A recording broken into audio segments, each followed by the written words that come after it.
Hello everyone, welcome to my channel. I am Neha Vedwan. तो आज मैं आपके लिए लेके आई हूँ पास्ट इंडेफिनिट। आज हम जानेंगे पास्ट इंडेफिनिट की पहचान क्या होती है, पास्ट इंडेफिनिट आप अपनी स्पीकिंग में कैसे यूज़ करोगे। तो बने रहिए वीडियो से और वीडियो को बिल्कुल भी स्किप मत कीजिएगा। ओके, चलो आज की वीडियो को शुरू करते हैं। तो पहले हम देख लेते हैं, जैसे कि आपके सामने कोई हिंदी का सेंटेंस आ रहा है तो आप उसको कैसे पहचानोगे कि वो पास्ट इंडेफिनिट का है ना। तो आपको सिंपली क्या करना है, जितने भी आपके ये स्वर होते हैं ना, ए आ ई ऊ, ये जितने भी आपके स्वर होते हैं, इनसे आप पहचानोगे कि ये आपका जो सेंटेंस है वो पास्ट इंडेफिनिट है। वो कैसे, देखो, वह कल मुंबई गया, यहाँ पे लास्ट में क्या आ रहा है, गया। गया के साउंड किसकी आ रही है, लास्ट में आ की साउंड आ रही है ना। तो आप पहचान गए ना कि भाई ये आपका जो सेंटेंस है वो पास्ट इंडेफिनिट का है।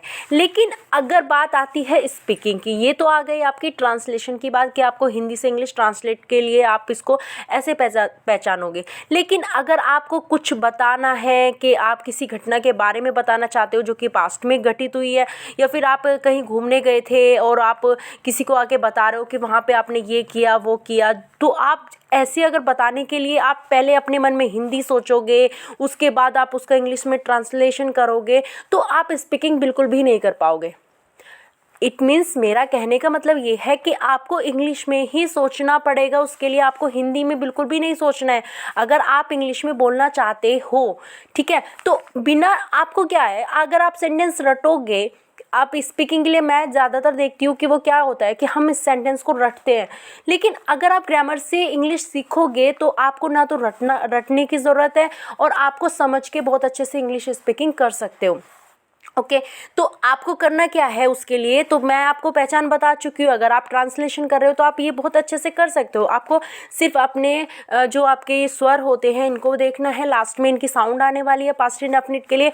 लेकिन दूसरी बात, जो बात आपकी पास्ट में घटित हो चुकी है वो आप बिल्कुल फिनिश हो चुकी है, उसका प्रेजेंट में कोई भी मैटर नहीं है, तो वो सेंटेंस आपको पास्ट इंडेफिनिट में बनाना है।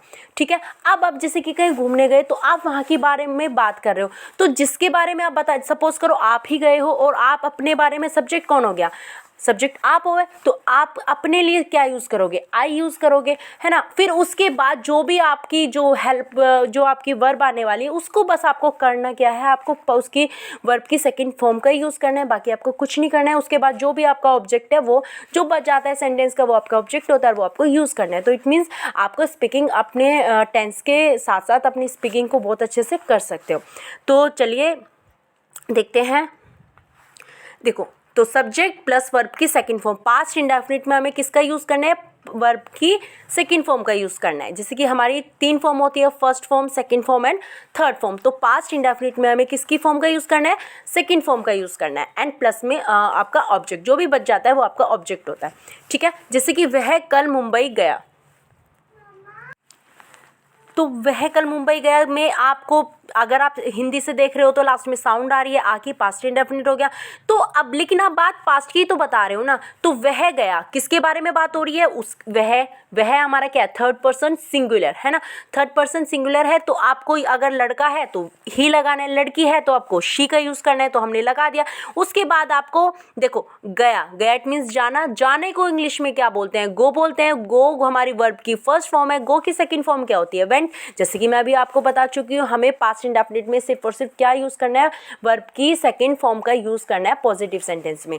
तो ही वेंट टू मुंबई, ये टू, जब आप किसी एक निश्चित डायरेक्शन की तरफ जा रहे हो तो हम टू प्रीपोजिशन का यूज़ करते हैं। तो यहाँ पे निश्चित है कि वो मुंबई ही जा रहा है ना। जैसे कि आप यूज़ करते हो he went to school, school में वो स्कूल में ही जा रहा है। इसीलिए जब आपकी जो डायरेक्शन है वो बिल्कुल निश्चित है तो आप टू प्रीपोजिशन का यूज़ करना है आपको। ठीक है, यस्टरडे, यस्टरडे मीन्स कल, बीता हुआ, कल के लिए हम किसका यूज़ करते हैं, यस्टरडे का यूज़ करते हैं।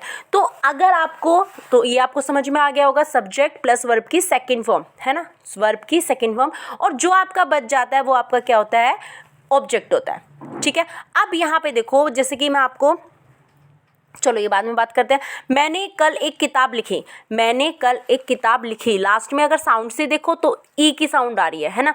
लेकिन अगर जैसे कि मैं आपको बता चुकी हूँ, अगर आप बात पास्ट की घटना के बारे में कर रहे हो तो हिंदी मत सोचो, आपको देखना है कि आपने सिर्फ, भाई मैंने लिखी, कौन है सब्जेक्ट, मैं, ठीक है, तो आई, और लिखने को क्या बोलते हैं? राइट। राइट की सेकंड फॉर्म क्या होती है? रोट। तो आई रोट, मैंने लिखी, क्या लिखी? एक किताब लिखी। यस्टरडे, मैंने लिखी, क्या लिखी?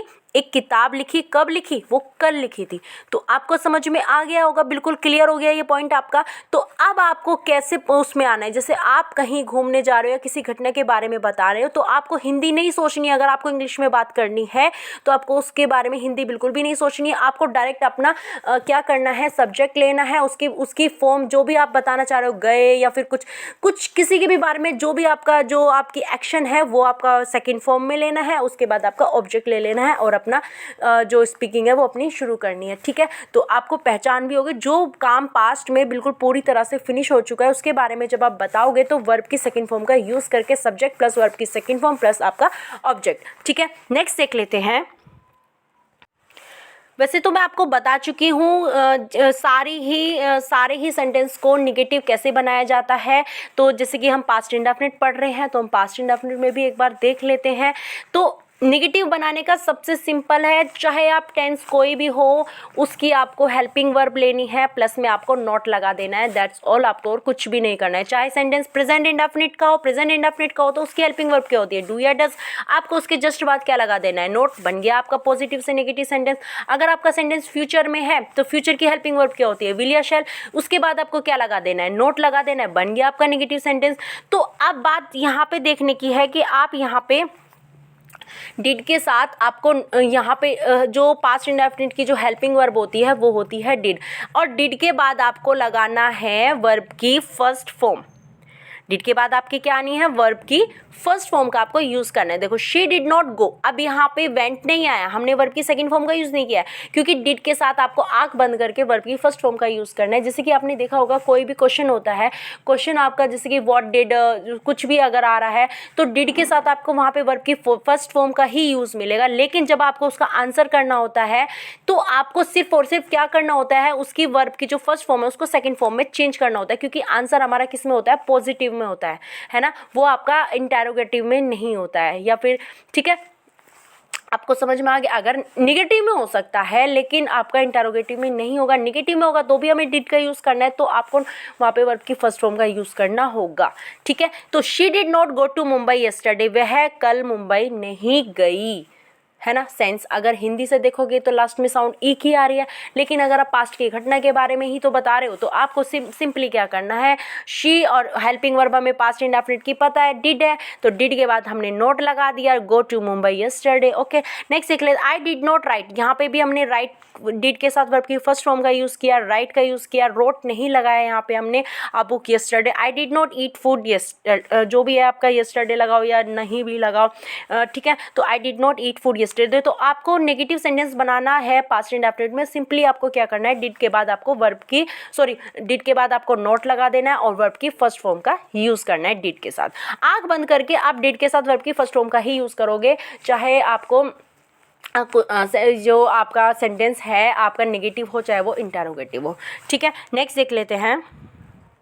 ऐसे ही आपको इंटेरोगेटिव में करना है। इंटेरोगेटिव भी आपके टू टाइप्स के होते हैं, एक तो जिसमें शुरू में क्या आ जाए, जैसे कि क्या तुमने खाना खाया, है ना, तो उसका जो आंसर होता है वो यस या नो में होता है, वो यस या नो में आपको आंसर मिलेगा। दूसरे टाइप के जो होते हैं हमारे इंटेरोगेटिव होते हैं जिसके बीच में क्वेश्चन वर्ड आ जाए, जिसके बीच में क्वेश्चन वर्ड क्या, क्यों, कब, कहाँ, कैसे, ये सब अगर आपके सेंटेंस के बीच में आते हैं तो वो आपका सेकंड टाइप आपका इंटेरोगेटिव होता है। तो वो आप उसके लिए आपको क्वेश्चन का आंसर पूरा देना होगा, जैसे कि भाई तुमने खाना क्यों नहीं खाया, तो उसके लिए आपको एक प्रॉपर रीज़न देना पड़ेगा, मैंने खाना इसलिए नहीं खाया।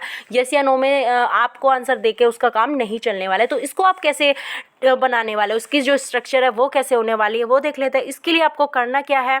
आपको डिड के बाद सब्जेक्ट लगाना है ना, जो आपको क्या वाला है, did plus subject plus verb की फर्स्ट फॉर्म प्लस ऑब्जेक्ट। क्या तुमने खाना खाया, देखो क्या शुरू में आ रहा है तो सबसे पहले हमें क्या लगाना है? डिड लगाना है।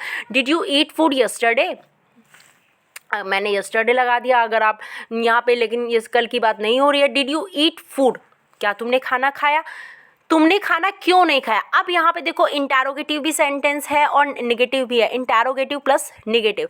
तो उसके लिए आपको करना क्या है? जैसे कि हमने नेगेटिव में अभी बात की थी, नेगेटिव के लिए हमें किसके नोट कहाँ पे लगाना होता है?